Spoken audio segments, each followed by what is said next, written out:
L'entreprise Peuckes, c'est une entreprise de construction familiale qui a été fondée en 1924 par mon arrière-grand-père, M. Jos Peuckes. Au départ, l'entreprise Peuckes, c'était une entreprise qui exploitait le minerai ici dans le sud du pays du Luxembourg, mais surtout ici à Rumelange.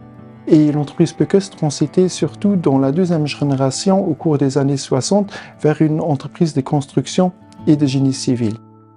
Notre ambition était toujours de faire un service et un travail impeccable à la satisfaction de notre clientèle.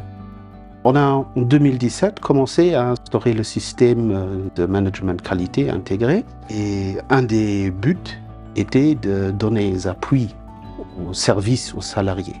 On a développé notre propre système dans l'organisation existante de l'entreprise. Et c'est là-dessus où on a, je crois aussi, réussi à gagner le support des salariés, des gens qui doivent vivre avec ces systèmes parce qu'ils ont vu que ça leur donne un support dans leur travail et une aisance de naviguer dans leur quotidien de travail.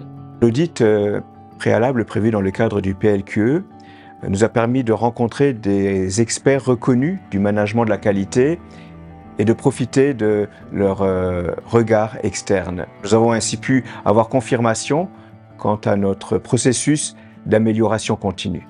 Nous accordons une très grande importance à notre principale ressource, les ressources humaines, et nous souhaitons construire sur cette ressource pour développer nos compétences, nos performances, grâce à un programme de formation et de valorisation de notre personnel.